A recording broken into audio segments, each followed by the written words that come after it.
누구든지 예수 믿으면 구원받는다. 이 말은 기독교라는 이름의 종교가 주장하는 구원 교리이죠.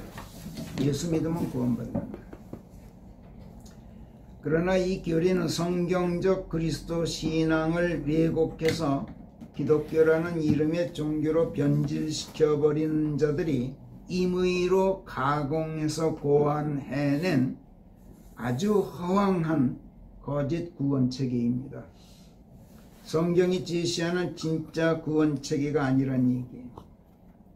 누구든지 예수 믿으면 구원받는다는 이 가르침은 누구든지 영한 의사 믿으면 병고침 받는다, 이런 말이나 똑같은 얘기예요. 세상에 영한 의사는 세고 셌어요. 그러니 영한 의사 믿으면 누구든지 병고침을 받는다. 그렇다면 세상에 병 앓는 사람 하나도 없어야 하죠. 마찬가지로 예수 믿으면 누구든지 구원받는다면 세상 천지에 구원 안 받은 사람 한 사람도 없어야 할 거예요. 그러나 예수 믿으면 구원받는다고 가르치는 기독교 종교를 표방하는 그 교회 신자들, 진짜로 구원받은 사람 몇 사람이나 될까요? 기독교 교회 목사들 자신도 자기네 교회 신자들 중 진짜 구원받은 사람 100명 중 하나 될까 말까 잘 알지 못하겠다고 말하는 걸 저는 여러 번 들어봤습니다. 그런 말하는 목사 친구한테 그럼 자네는 구원받았느냐 이렇게 저는 물어도 봤어요. 그렇다고 자신있게 대답하는 사람 아직 한 사람도 못 봤어요. 허허 웃고 말아요. 종로 네거리에 어디 용한 의사가 있다는 얘기 듣고 그 의사를 믿기만 하면 병고침을 받는다니 이런 엉터리가 어디 있습니까? 마태복음 9장에서 예수께서 제자들과 함께 어떤 세관원의 집에 초대받아 밥상을 받으셨습니다. 그 자리에는 예수님의 제자들과 함께 다른 여러 명의 세관원들이 합석하고 있었죠. 그 당시 세관원이다 하면 식민 통치하는 로마 당국의 하급 관리로서 길 가는 행인들한테서 통행세를 징수하는 아주 고약한 업무를 맡아 하는 사람들이었어요. 그래서 유대인 사회에서는 천하의 몹쓸 짓을 하는 죄인들로 취급됐죠. 일반인들이 상종도 하지 않는 천민계급이었던 거예요. 그런 못된 짓을 하는 죄인의 집에 예수께서 초대받아 들어가셔서 대접을 받고 다른 여러 세관원들과 함께 앉아서 그들을 상종하고 계셨으니 당시 유대인 사회 윤리의 근간을 이루고 있던 유대교의 종교적 규범 또 윤리적 사회 양심을 대표하던 바리새인들이 가만히 있을 리가 없죠. 그래 이 일을 제기했어요. 그러나 이때 예수께서 마태복음 9장 12절 13절에서 하신 말씀 여러분 잘 아는 말씀이에요. 온전한 자들은 의사가 필요 없다. 병든 자들만이 의사가 필요하다. 나는 자비를 갖기 원하지 희생제물을 바라지 않노라 하신 말씀이 무슨 뜻인지 너희는 가서 배우라. 나는 정녕 의인들을 부르러 온 것이 아니라 죄인들을 불러 회개에 이르게 하려고 왔느니라. 이렇게 말씀하셨어요. 나는 병자를 고치는 의사다. 그런즉 나는 병 고치는 능력을 갖기를 원하고 병 고쳐주는 자비를 베풀기를 원하지 희생제물 받기를 원하지 않는다 하신 하나님의 말씀 너희들 다시 가서 공부해라. 나는 구원자라서 죄인들을 불러 그들의 죄들을 씻고 죄 없이 깨끗한 존재로 원상복구해 주려고 지금 여기 와 있다. 이런 말씀이었던 거예요. 그러니까 용한 의사한테 병고침을 받으려면 그를 믿기만 할 것이 아니라 그 의사를 찾아가야 하죠. 찾아갈 뿐만 아니라 그 의사에게 병고침을 의뢰해야 합니다. 고쳐달라고 요청을 해야 된단 말이에요. 요청할 뿐만 아니라 죽이든 살리든 의사의 처분에 나 자신을 맡겨야 돼요.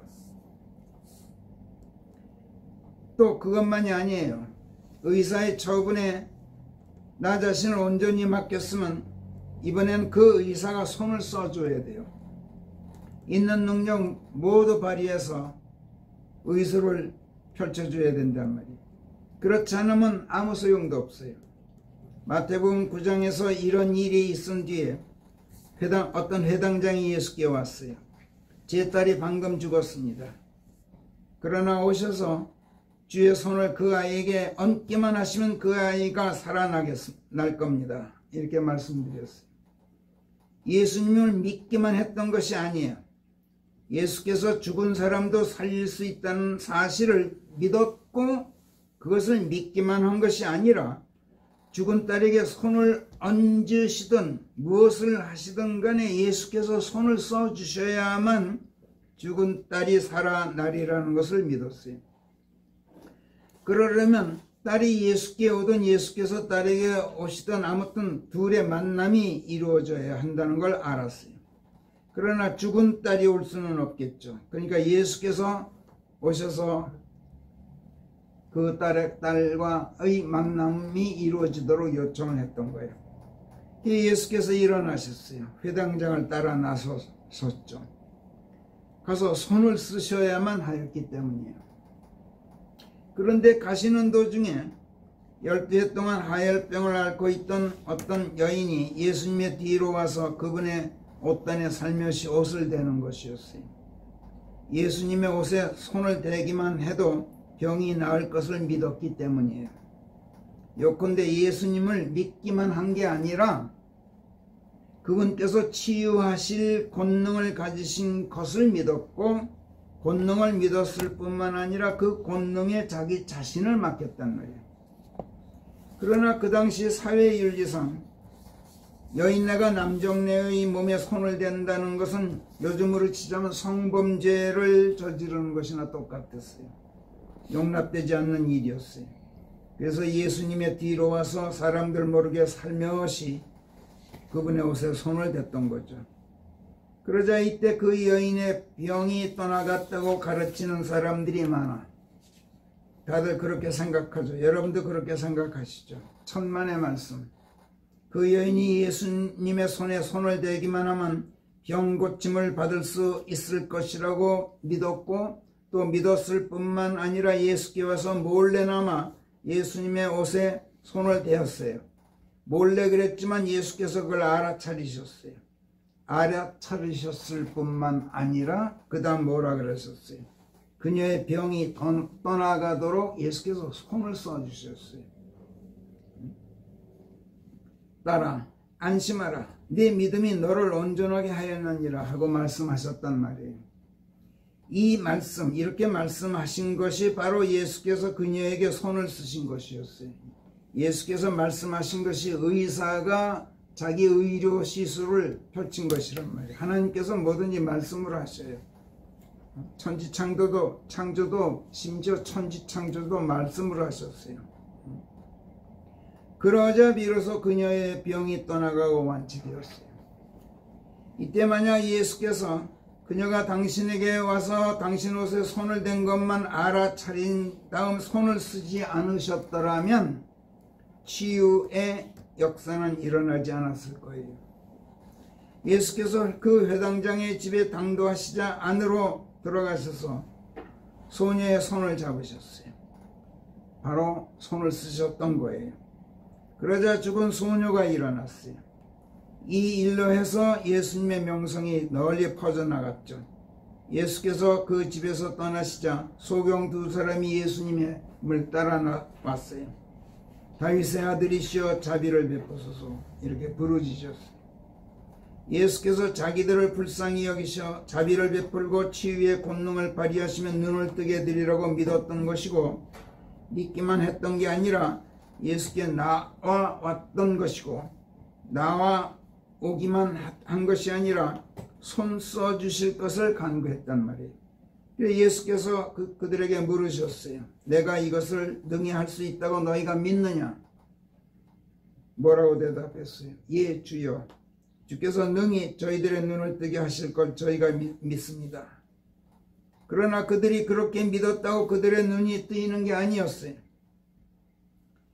예수께서 당신께 의뢰하여 자신들을 당신께 온전히 맡기는 그들에게 손을 쓰셔서 그들의 눈이 뜨였던 거예요. 주께서 그들의 손에 손을 얹으셨잖아요. 그리고 말씀하셨어요. 너희 믿음대로 그것이 너희에게 이루어질지어다.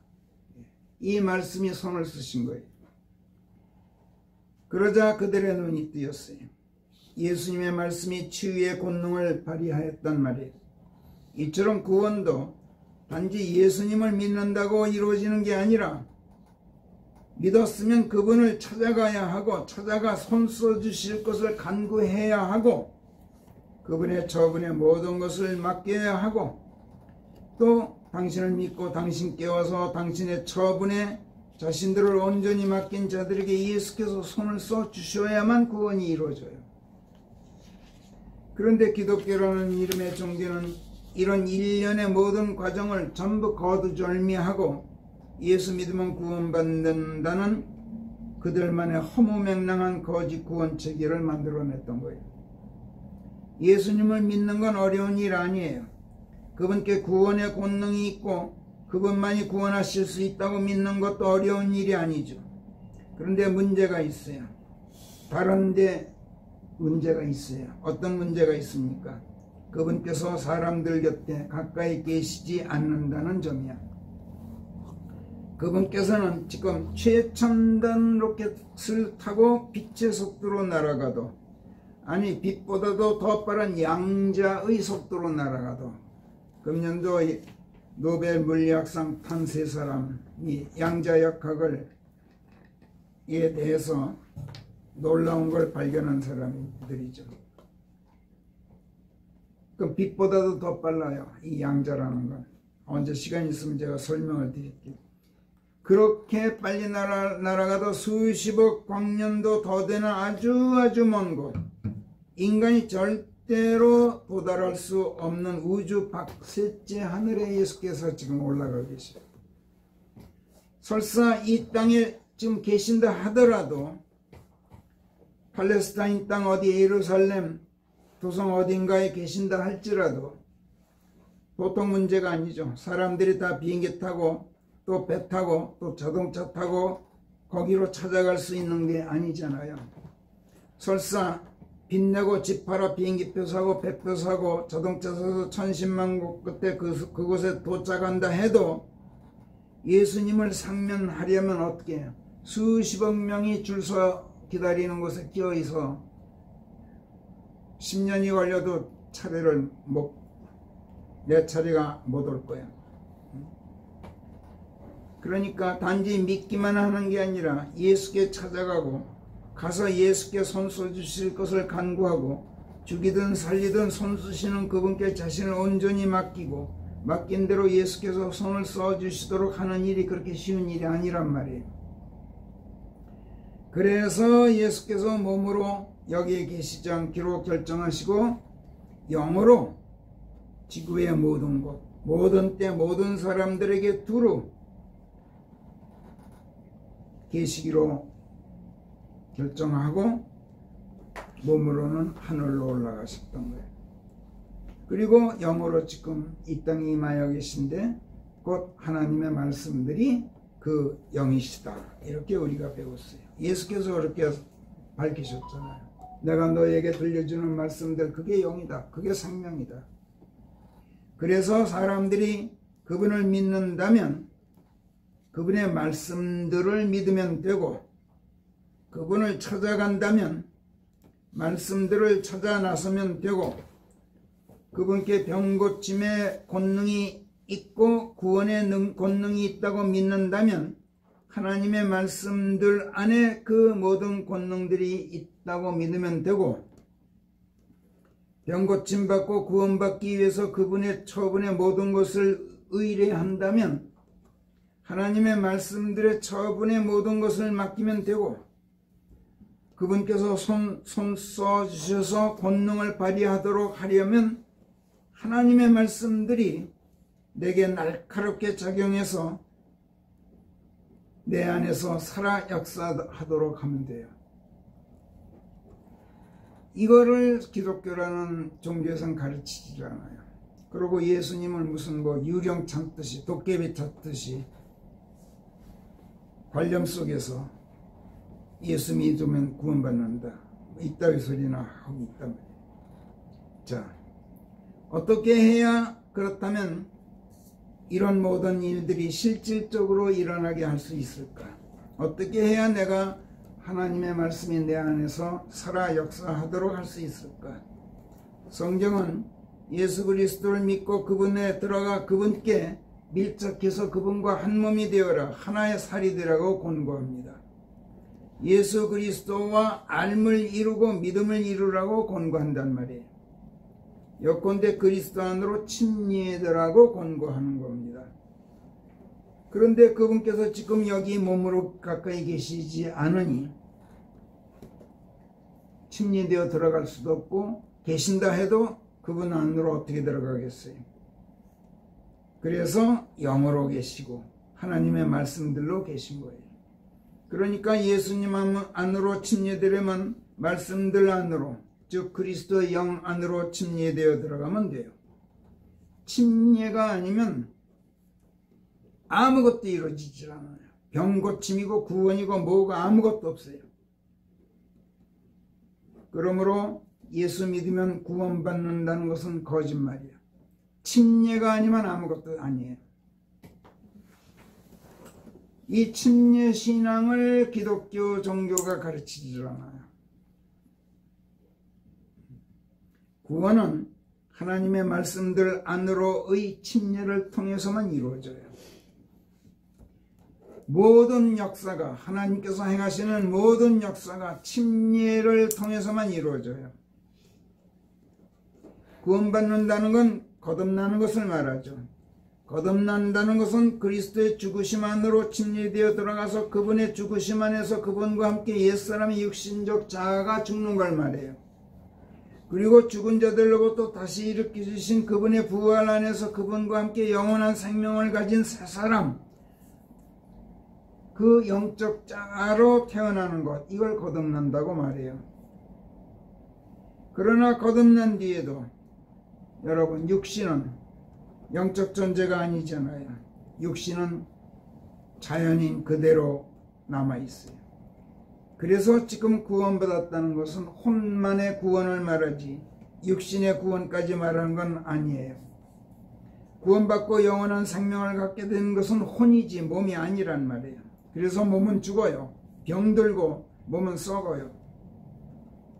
그리스도인이 영적인 존재다 하는 것은 혼이 그렇다는 것이지 몸까지 영적인 존재인 건 아니에요.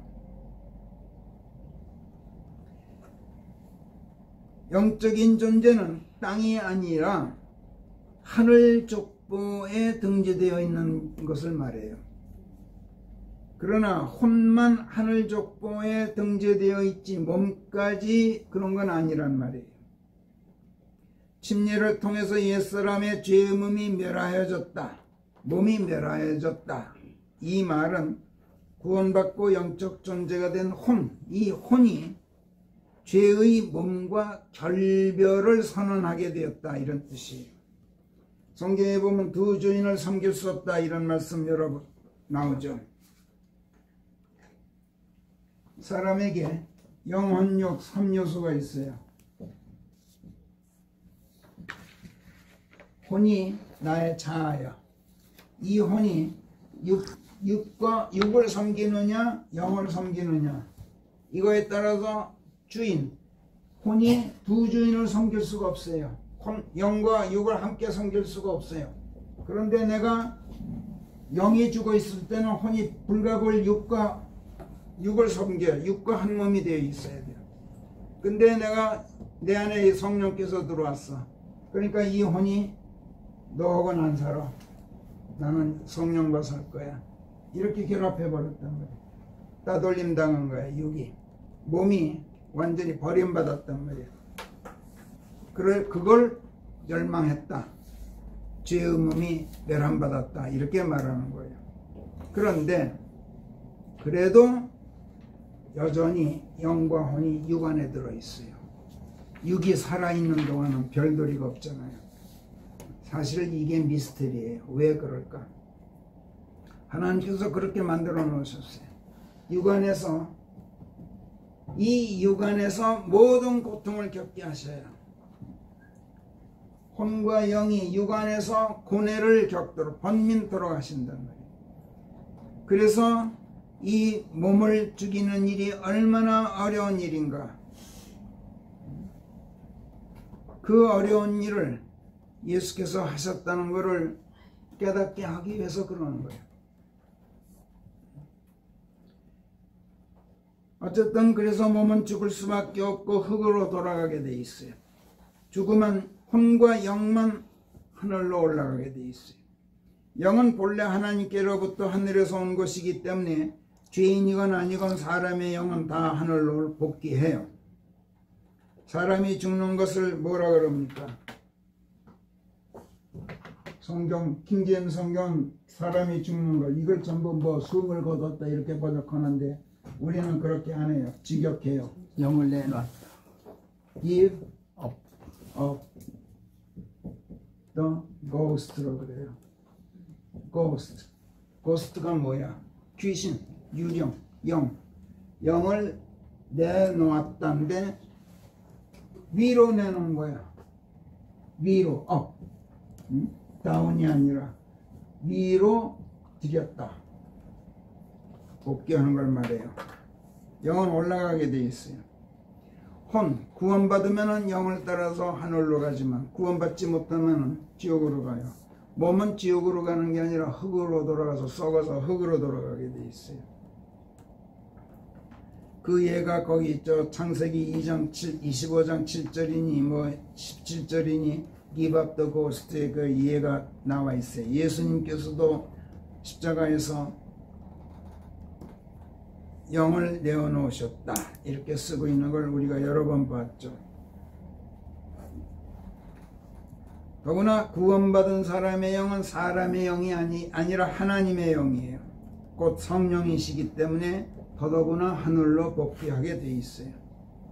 그러나 육신이 살아있는 동안, 내가 이 지상에 살아있는 동안은 혼도 영도 그 육신 안에 머물러 있게 돼요. 그러나 혼은 육신과 결별하고 성령과 결합해 있게 된단 말이에요. 혼, 구원받게 되면 육신과 이혼 선언을 하는 거야. 이혼 선언해놓고 아직 같이 사는 게 지금 현재 우리예요. 이런 점에서 예수님의 죽으심 안으로 침례되면 육신의 그 죄의 몸, 그 죄의 몸은 혼에게 이별당한 것이어서 멸망했다, 멸함받았다 이렇게 말한단 말이에요. 그래서 구원받으면 육신은 더 이상 사람의 기초가 못 돼요. 구원받으면 그리스도께서 그 사람의 기초가 돼요. 바꿔서 하나님의 말씀들이 그리스도인의 기초란 말이에요. 우리는 하나님의 말씀들을 토대로 해서 서 있는 사람들이에요. 그리스도인은. 그러나 몸이 살아있는 동안만은 구원받은 혼이 성령과 결합해 있더라도 몸 안에 머물러 있어야 하기 때문에 이런 점에서 그리스도인의 몸은 성령께서 거하시는 성전인 셈이에요. 몸이 비록 죄의 몸이라 하더라도 자연적인 존재에 불과하다 하더라도 하나님의 영이 거하시는 성전이란 말이에요. 그렇기 때문에 그리스도인의 혼은 몸을 더럽혀서는 안 된다 하는 성경이 가르치죠. 그리스도인으로 거듭나고 나서 몸을 더럽히게 되면 성령께서 거하시는 성전을 더럽히는 것이어서 하나님께서 그 사람을 죽이신다고 고린도전서 3장에서 말씀합니다. 하나님께서 그리스도인을 멸한다. 이 말은 구원을 취소한다거나 구원을 처리하신다는 것이 아니에요. 몸을 멸하신다는 말이야. 죽이신다는 뜻이에요. 하나님께서 몸을 죽이시는 것을 단지 죽이기만 하시면 좋겠는데 그런 식으로 몸을 죽이시면 완전한 멸망으로 죽이셔요. 새 몸으로 일어나지 못하게 하신단 말이에요. 구원받고 몸을 더럽히면 여러분 어떻게 되는지 아세요? 예수께서 다시 오실 때 새 몸을 받아 있지 못해요. 영원히 그 혼이 하늘에서 혼자 과부로 살아야 돼요. 벌거벗은 채.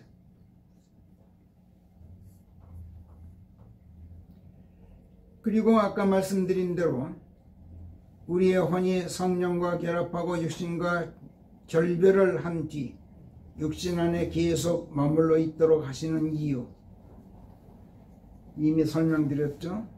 우리가 그 몸을 사용해서 예수 그리스도의 기초 위에 불에 타는 나무나 지피나 지푸라기나 마른 풀로 그 기초 위에 지어 올라가지 않고 불에 타지 않는 금이나 은이나 보석으로 지어 올라가게 해서 우리가 죽은 뒤 그리스도의 심판석에 설 때 우리가 한 일들이 불로 시험받게 될 때 타지 않고 남아있게 함으로써 그 몸이 비록 썩어 흙으로 돌아갔다 하더라도 예수께서 공중재림하실 때 썩지 않고 죽지 않는 초자연적인 새 몸으로 일어난다 하는 것. 그래서 휴거되어서 하늘에 올라가 있는 혼과 재결합하게 된다는 것. 그리하여 영혼육 삼위일체를 이룬 완전체가 된다는 것. 이렇게 하도록 하기 위해서 하나님께서 구원받은 내 혼이 내 육신 안에 계속 영과 함께 머물러 있도록 하신단 말이에요. 이거를 하나님께서 농사 지으신다 이렇게 말해요.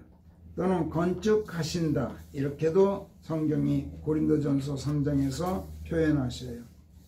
고린도전서 3장 9절 너희를 농사 지으시는 분은 하나님이시요 너희를 건축하시는 분은 하나님이시니라. 나는 현명한 도목수로서 내게 베풀어진 하나님의 은혜에 따라 기초를 놓았나니 그 위에 짓는 것은 다른 사람이니라. 각 사람은 자기가 그 위에 어찌 지어 올라갈지 오직 그것만 주의하도록 해라. 금이나 은이나 보석으로 지을 것이냐 나무나 마른 풀이냐 지푸로 지을 것이냐 그건 너희들이 알아서 할 일이다. 그거 주의하도록 해라. 지금 그런 말씀이야. 여러분들이 잘 아는 내용이에요. 집에서 한 번 더 17절까지 읽어보세요. 어떤 사람이라도 하나님의 성전을 더럽히면 하나님께서 그를 멸하시리니 하나님의 성전은 거룩하기 때문이라. 그런데 너희가 그 성전이니라.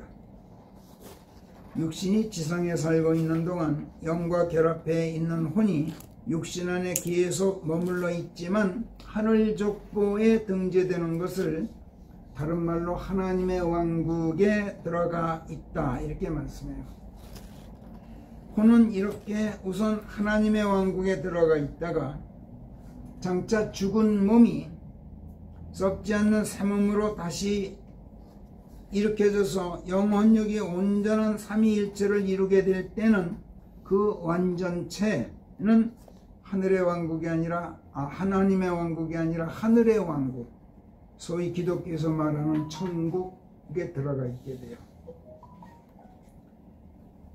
우리 이미 다 배운 바죠.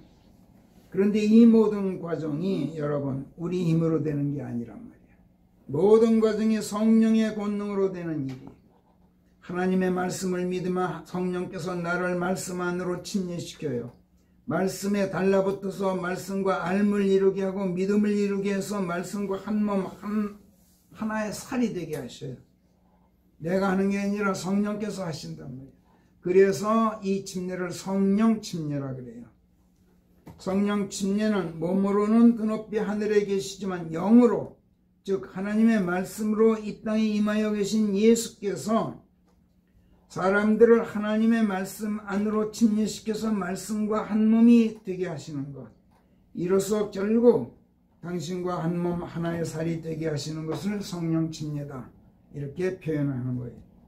이렇게 되면 내가 하는 모든 일이 내가 아닌 그리스도께서 하나님께서 행하시는 것이 되어요. 내가 그분 안에 있고 그분이 내 안에 있어. 그분과 내가 한 몸이야. 그럼 내가 하는 일이 내가 하는 게 아니라 그분께서 하시는 것이 된단 말이에요. 그러니 어떻게 됩니까? 능치 못할 것이 없죠. 형통하지 못할 것이 없단 말이에요. 그렇기 때문에 성령 침례가 아니면 구원은 말할 것도 없고 병고침도 받지 못할 뿐만 아니라 온갖 재난으로부터 보호받는 일도 일어나지 못해요. 이 성령 침례에 대해서 침례인 요한이 요한복음 1장 32절 33절에서 이렇게 증언합니다. 성령께서 하늘에서 비둘기처럼 내려오시어서 그분 위에 머무시는 것을 내가 보았노라. 나는 그분을 알지 못하였으되 물로 침례를 행하도록 나를 보내신 분 그분께서 내게 말씀하시기를 그의 위에 성령이 내려와 그의 위에 머물러 있는 것을 네가 보게 되리니 그는 성령으로 침례를 행하는 이니라 하셨느니라. 성령 침례는 예수께서 행하시는 거예요. 하나님께서 그렇게 침례인 요한에게 가르쳐 주셨고 그거를 침례인 요한이 요한복음 1장 33절에서 증언하고 있는 거죠.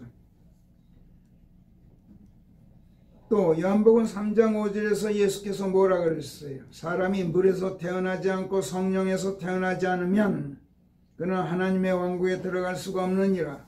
이렇게 선포하셨어요. 물에서 태어난다. 이 말은 하나님의 말씀 안으로 침례되어 들어가서 하나님의 원수였던 옛사람이 죽임당하고 죄의 몸이 멸함받는 걸 말해요. 그 다음에 성령에서 태어난다 하면 말씀 안에서 혼이 새 생명을 지닌 영적 존재로 다시 살아나서 육신과 결합하고 결별하고 성령과 결합함으로써 하나님과 한 몸 하나의 살이 되는 것을 말해요. 물에서 태어난다. 이 말은 물에서 익사한다는 뜻이에요. 그게 침례예요. 죽는 게 태어나는 거예요. 성령에서 태어나는 것은 완전히 하나님과 한 몸 하나의 살이 되어 있는 존재로 태어난단 말이에요.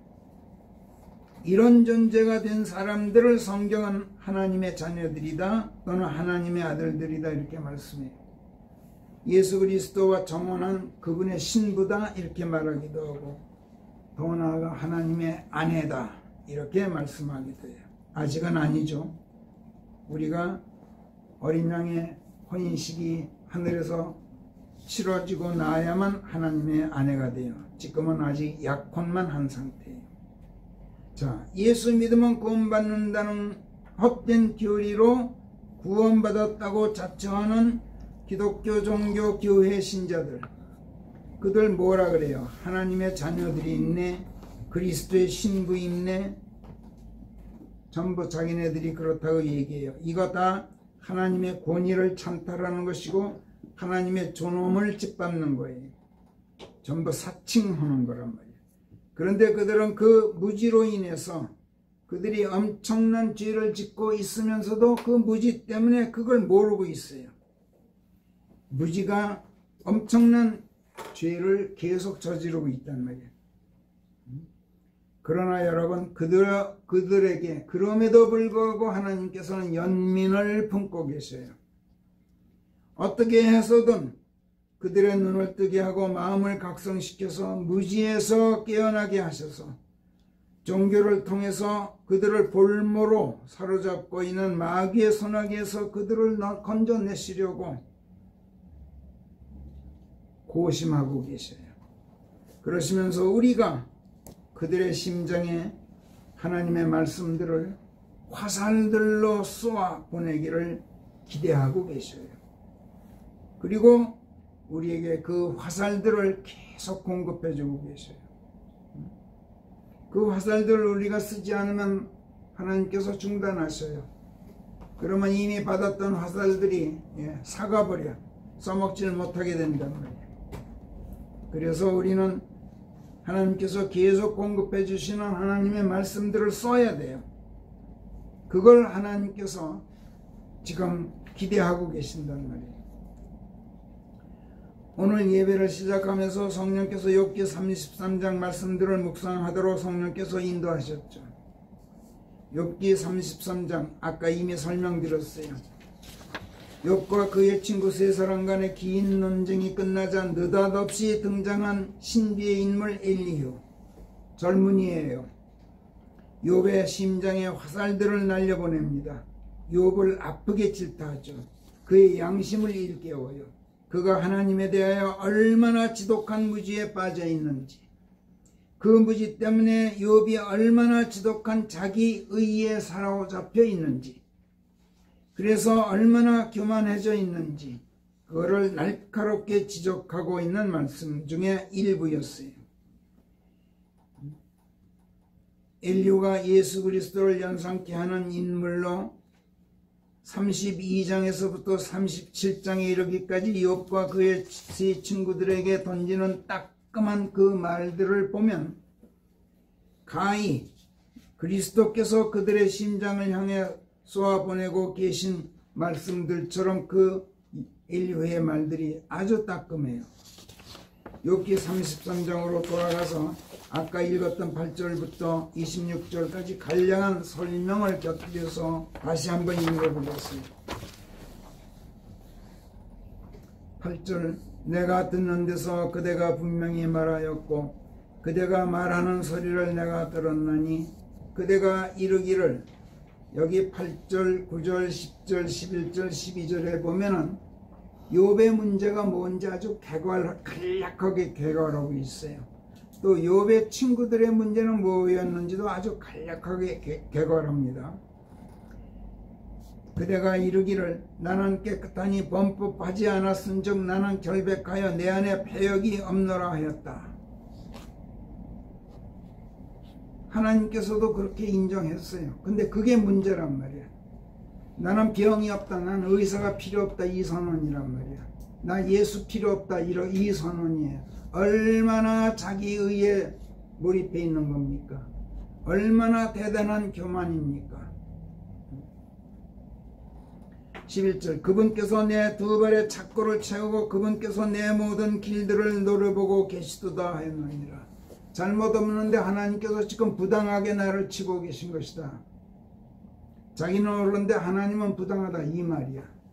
지가 뭐라고 하나님께 이런 말을 할 수 있어. 무지 때문에 그래요.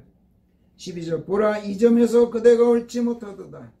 그대에게 내가 답하겠나니 하나님께서는 인간보다 크시니라.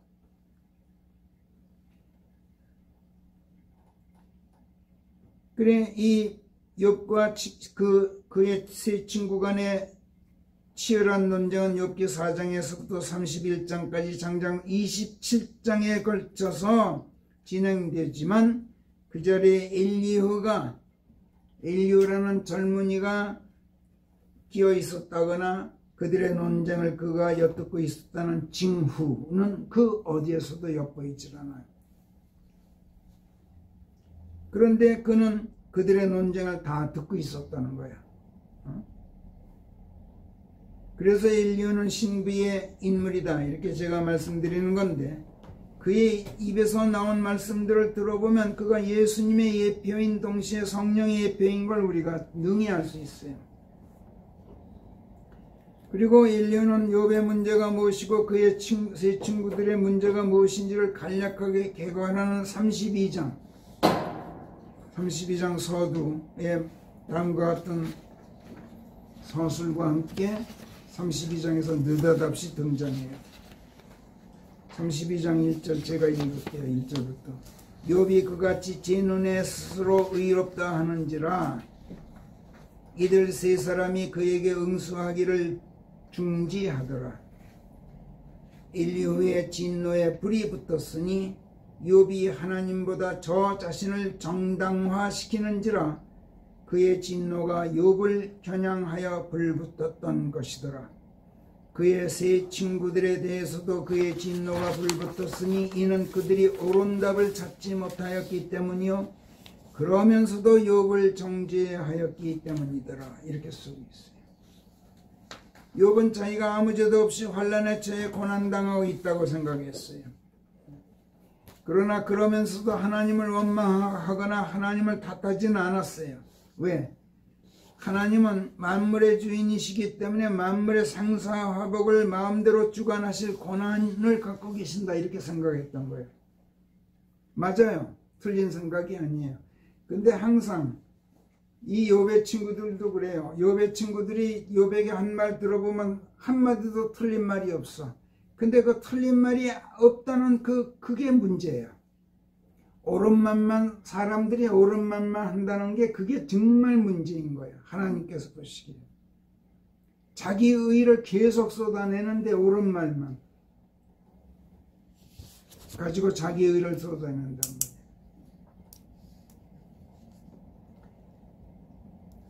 그러니까 욥이 이런 생각을 갖고 있으니까 뭐예요? 일체 기도하지를 않아요. 살려달라고. 자기를 고난에서 건져달라고 일체 간구하지를 않아요. 인류의 눈에는 이것이 참 큰 문제였어요. 욥은 그러나 자기를 죽이지는 않고 극도로 고초만 겪게 하시는 하나님에 대해서만큼은 하나님을 원망했어요. 자기를 세상에 태어나게 하신 것을 원망했어요. 이거 이율배반이죠.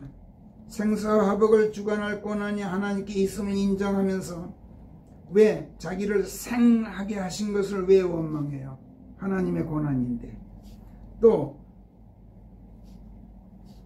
왜 하나님께서 사하게 하지 않으시는지 왜 원망해요? 그 하나님의 권한인데, 죽이든 살리든.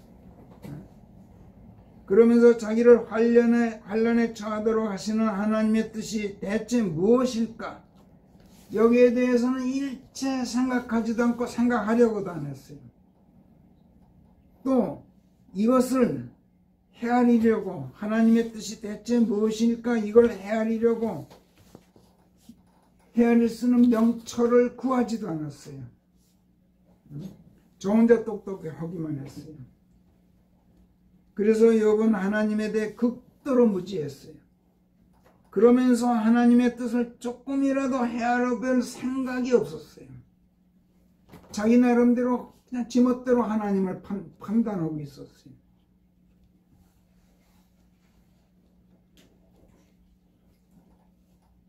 따라서 그는 하나님의 뜻을 헤아릴 수 있는 명철을 구하지 않는 가운데 하나님께서 자기에게 잔인하시다 라고만 생각을 했어요. 그러면서 자기는 아무 잘못도 없다고 주장하기만 했어요. 지독한 자기 의에 빠져 있는 가운데 하나님께 구할 것을 구하지 않았던 거죠. 바로 교만했던 거예요. 사람의 자기 의는 이처럼 필연적으로 사람을 교만하게 만들어요. 이것이 욥의 문제였던 거예요. 그 반면 그의 친구들은 어떠했던가?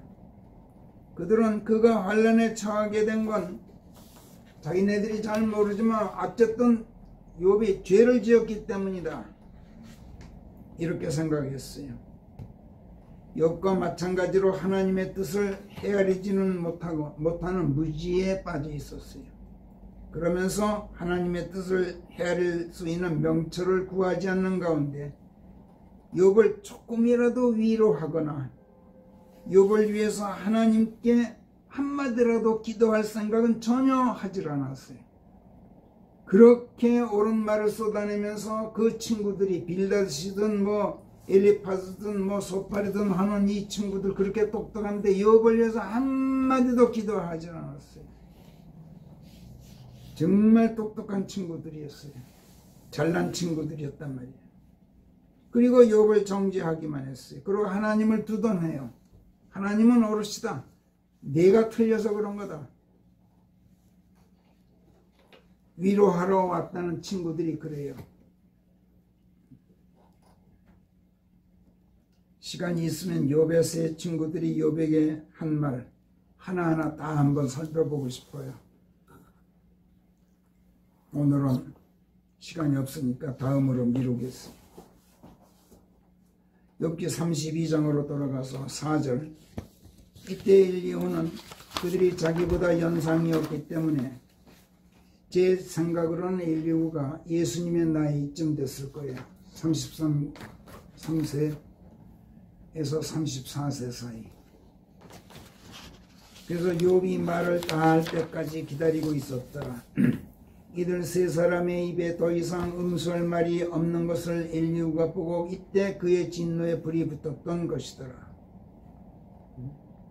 이렇게 서두에서 32장 서두에서 말씀하는데, 이때까지 엘리후는 그 어디에서도 모습을 드러내지 않고 있다가 32장에서 갑자기 등장하면서 놀랍게도 21, 22절에서 나로 하여금 조금 더 사람을 보게 하지 말고, 하나님이 그러시죠. 하나님께서는 사람을 보질 않고 대하셔요.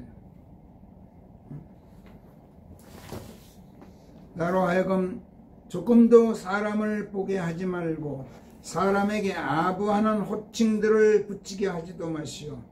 여러분들은 연로한 노인들이어서 나는 젊은이고, 그래서 여러분들에게 해라를 해서는 안 되겠죠. 그러나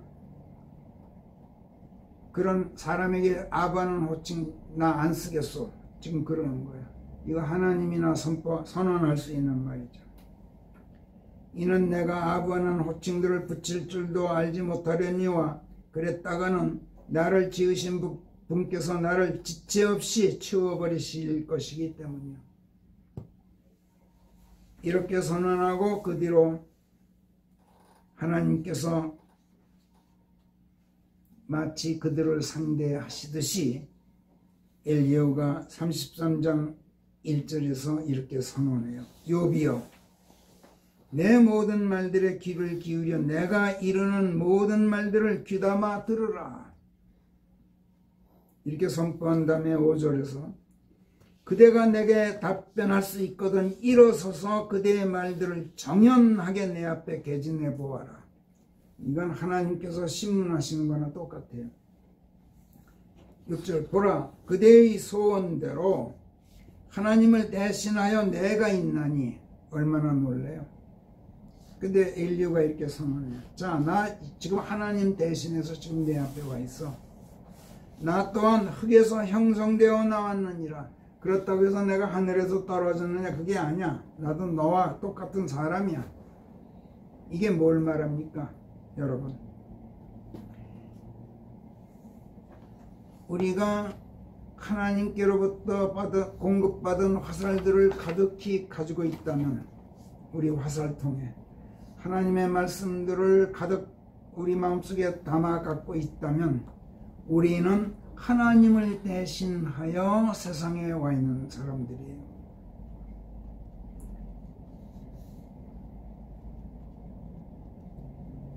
7절 보라, 내 공포가 그대에게 겁을 주지 않을 것이요 내 손이 그대에게 중압감을 주지도 않으리라. 이렇게 말해요.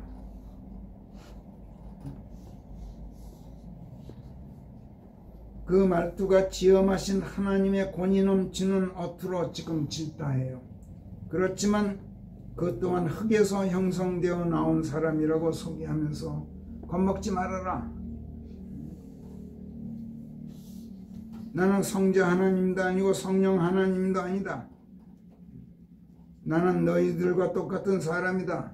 그러니 겁먹지 말고 중압감 느끼지도 말고 한번 네가 하고 싶은 말 한번 질서 정연하게, 논리 정연하게 한번 개진해 봐라. 이렇게 말해요.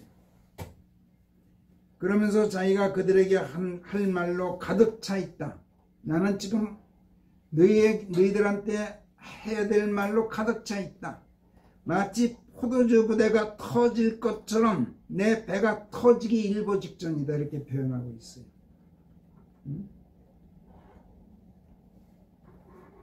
허진 형제님, 누구에게인가 전달할 하나님의 말씀으로 지금 배가 터질 지경이 될 정도 느껴보셨어요?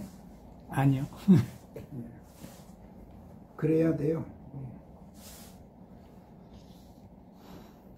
하나님의 화살들이 그의 화살통에 가득 담겨 있단 말이에요. 그리고 욥도로 그대의 소원대로 이렇게 말해요. 하나님을 대신하여 내가 있다. 욥기 13장에 보면은 욥이 하나님께 이렇게 항변한 말이 있어요. 저의 패역들과 죄들이 얼마나 됩니까? 하나님과 따지고 있는 거예요. 대체 내 죄가 얼마나 되길래 이러십니까? 저의 범법과 저의 죄를 제게 알려주십시오. 얼마나 도발적이에요. 어찌하여 주께서는 주의 얼굴을 감추시고 저를 주의 원수로 여기시나이까? 이게 뭐야? 얼굴 감추지 말고 당당하게 내 앞에 모습 드러내시고 저를 떳떳하게 한번 정죄해 보십시오. 욥이 그렇게 그러고 있는 거야. 그래서 뭐냐? 내가 지금 하나님 대신해서 네가 소원한 대로 지금 내가 여기 와 있다. 지금 그렇게 말하고 있단 말이야. 엘리야가. 나는 하나님이 아니다. 그러나 하나님을 대신해서 지금 내 앞에 지금 네가 소원한 대로 내가 하나님 대신해서 와 있으니 두려워 말고 어디 한번 할 말 다 털어놔 봐라. 그리고 13절에서 어째요 그대가 하나님과 다투는가? 그분께서는 어떤 말도 해명하지 않으시느니라. 왜? 한 번 말씀하고 두 번 말씀해도 인간이 알아듣지 못하기 때문이다. 아무리 말해도 알아듣지 못하는데 뭐하러 해명을 하겠느냐. 그리고 15절에서 그 대신 하나님께서는 해명은 안 하시지만 깊은 잠이 사람들 위에 내려앉을 때 꿈에서 밤의 미래상 속에서 침상 위의 낮잠 속에서 그때 그분께서 사람들의 귀를 여시고 그들을 위한 가르침들을 넣고 봉하시나니 이로써 그분께서는 사람을 그의 의지에서 끄집어내시고 사람의 생각을 제어하신단 말이에요. 하나님의 말씀을 듣고 봉하신 다음에 사람의 생각, 의지를 해서 끄집어내서 사람의 자기 의에 빠져 있는 데서 끄집어내서 그리고 인간에게서 교만이 엿보이지 않게 하시느니라. 이렇게 인류가 말해요. 성경이 없던 시절엔 그랬어요. 깊은 잠이 사람들을 위해 내려앉을 때 꿈에서 밤의 미래성 중에서 또 낮잠 자더라도 침상에 위에 그 낮잠을 자는 동안에 하나님께서 영적으로 하나님의 말씀을 넣어주신단 말이에요. 성경이 없던 시절에는. 지금은 성경이 있기 때문에 그런 방법 쓸 필요가 없죠. 이렇게 엘리야가 욥에게 다그친 다음에 그런데 지금 너 어떠냐? 너 하나님의 말씀들 알아듣지 못하면서 명철을 구하지도 않고 꿈에서라도 그분의 음성을 듣고 그분의 뜻 깊은 뜻을 헤아릴 생각이 너 일치 없지 않느냐? 그래서 하나님께서 내게 아무 말씀도 하지 않으시는 것이 아니겠느냐? 그래서 내가 자기 의지 안에서 내 의지 안에서 내 생각 내 의에만 매달리고 있는 가운데 교만한 태도를 지금 보이고 있는 거 아니냐? 어찌 해서 내 혼을 지켜 지옥에 떨어지지 않게 하시려는 하나님, 사악한 마귀의 칼에 멸망당하지 않게 하시려는 하나님의 뜻을 헤아릴 생각을 어쩌면 그렇게 하질 않느냐? 이렇게 날카롭게 추궁하고 있어요. 제가 어저께 한숨도 못 잤어요. 그냥 꼬박 깨어서 밤을 지샜어요. 이완구 형제님 때문에 기도도 할 겸 이런저런 많은 생각들이 잠을 못 이루게 해서 그래서 지금 목이 잠기고 좀 피곤하니까 여러분들 이해하십시오. 그분께서 사람의 혼을 지켜 구덩이에 빠지지 않게 하시는 것이요 칼에 의한 멸망으로부터 그의 생명을 지키시는 것이라. 그가 또한 징계를 받아 침상에서 아프기도 하고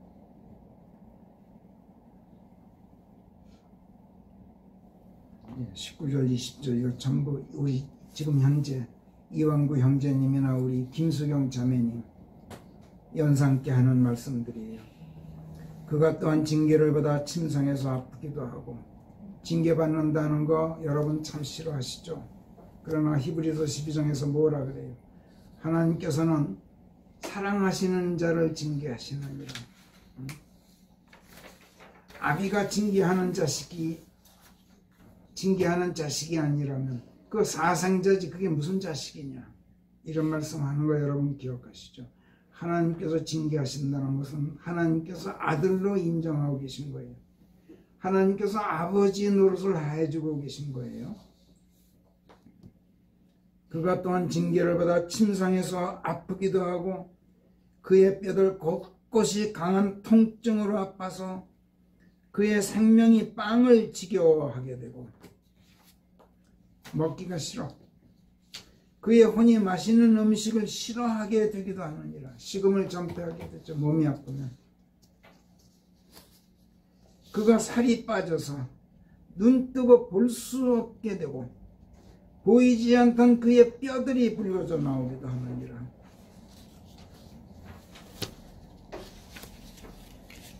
김순재 자매님, 우리 김수경 자매님 요즘 어떻게 지낸다 그래서? 요즘은 하루 걸러큰 씻기 수석을 수석 하루 걸러. 네, 너무 힘들고요. 살이 빠져서 눈뜨고 볼 수 없게 되고 보이지 않던 그의 뼈들이 붉어져 나오기도 하느니라. 이걸 내가 읽으면서 김수경 자매님 모습이 자꾸 머리에 떠올라. 어젯밤에.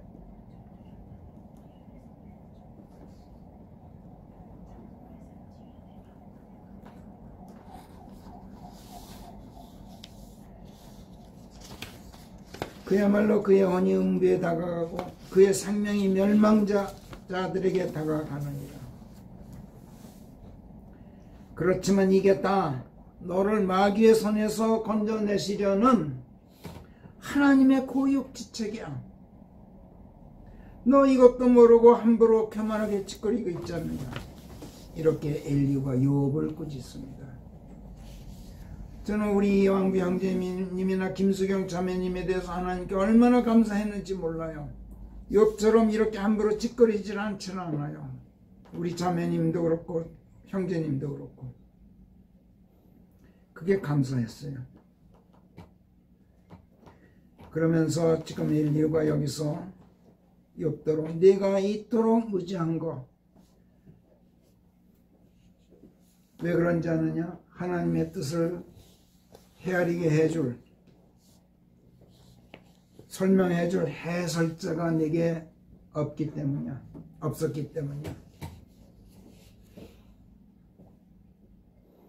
지금 내가 그 해설자가 되어주고 내가 하나님의 전원자, 메신저가 되어서 네게 그분의 뜻을 전해주고자 지금 여기 왔어. 그런즉 내가 내 말을 듣고 나면 하나님께서 내게 참으로 은혜로우신 것을 알게 될 거야. 이렇게 말하면서 23절, 24절에서 그 23, 24절 우리 같이 읽어봅시다. 시작. 그러나 그분의 똑바르심을 인간에게 설명해주는 어떤 해설자가 만약 1000명 중 하나에게라도 있어 그에게 전원자가 되어준다면 그러면 그분께서 그에게 은혜로우신 것을 알게 되리니 말씀하시기를 그를 건져내어라 구덩이로 내려가는 것을 막으라 내가 속전을 받았느니라 하시는 것을 전해 듣게 되리라.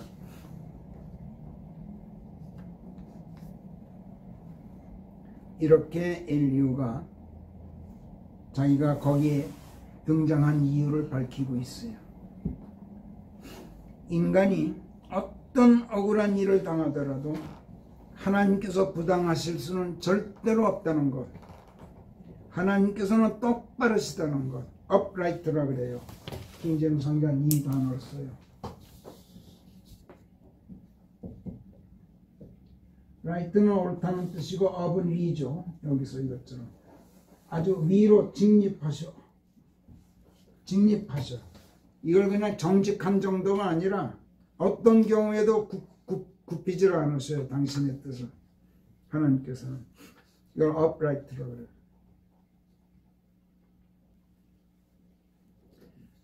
어떤 일을 인간이 당하더라도 억울하게 생각되더라도 하나님이 부당하신 수는 없어. 왜? 하나님께서 하나님이시기 때문에 그런 게 아니야. 하나님께서 부당하실 수 없는 이유는 하나님께서 너를 불쌍히 여기시고 너에게 애틋한 연민을 품고 계시기 때문이야. 늘 너를 굽어보고 계셔. 어떤 모양으로든지 네게 은혜를 베풀려고 그러셔. 실로 인자하신 분이야. 그렇기 때문에 하나님께서는 네게 부당하실 수가 없는 분이야. 이것을 설명해주는 해설자가 모든 사람들 하나하나에게 다 있을 수는 없겠지. 그러나 1000명 중 한 사람에게라도 그런 해설자가 있다면, 그래서 그 해설자가 그 한 사람에게만이라도, 1000명 중 한 사람에게만이라도 하나님의 메신저가 되어주어서 그에게 하나님의 그 인자하심에 대해서 설명을 해주고 하나님의 말씀을 전해주고 그분의 뜻을 헤아릴 수 있게 해준다면, 그러면 비로소 하나님의 그 깊으신 뜻을 내가 헤아리게 될 것이고, 내게 향하신 그 각별하신 하나님의 생각을 내가 알게 될 거야. 그리고 어떻게? 하나님께서 부당하신 게 아니었구나.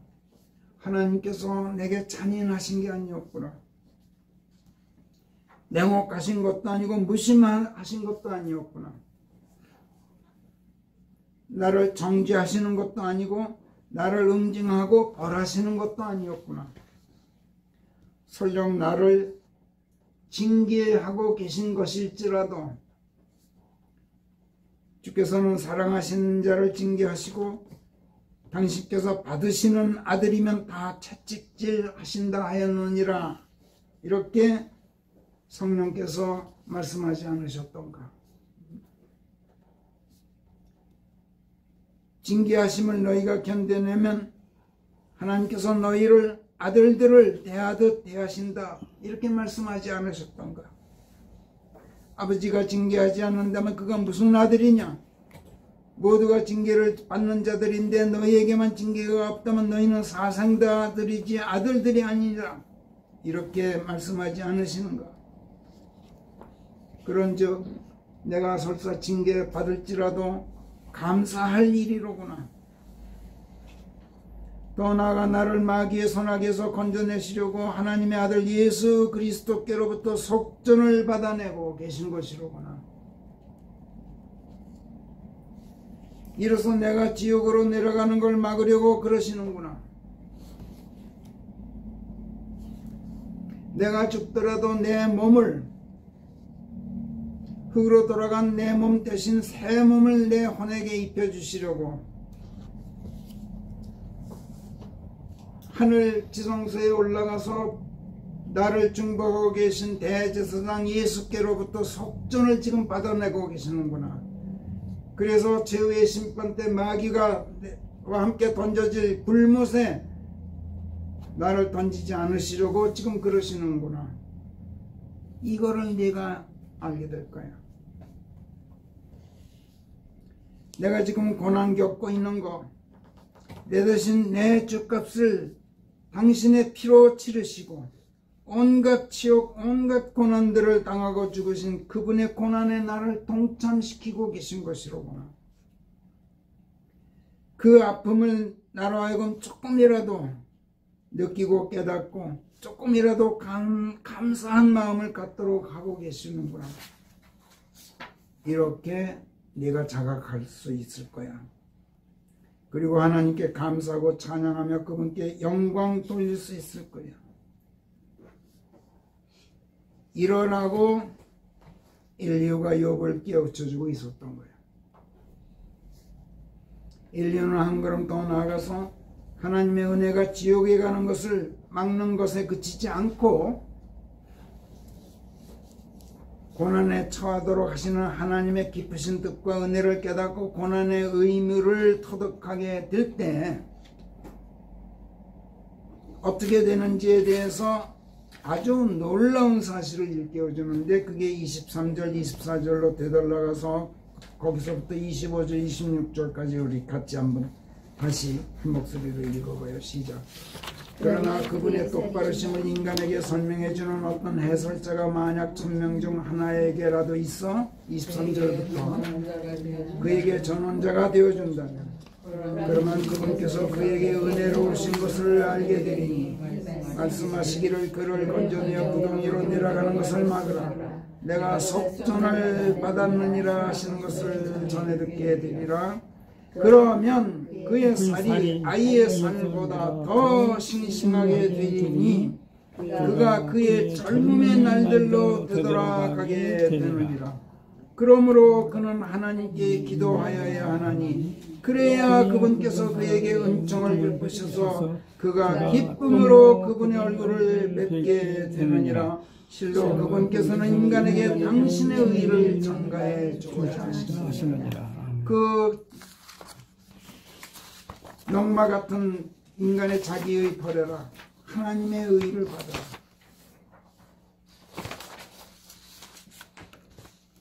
너 하나님의 메신저에게서 하나님에 대한 설명을 들어라.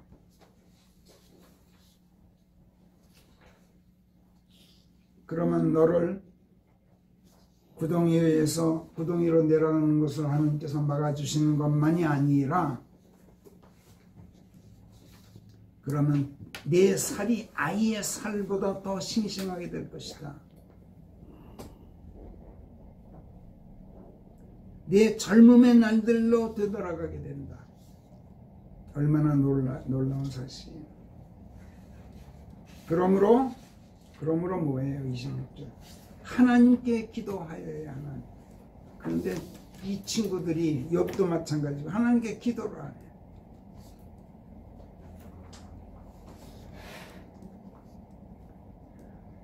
설교 마치고 제가 기도하겠는데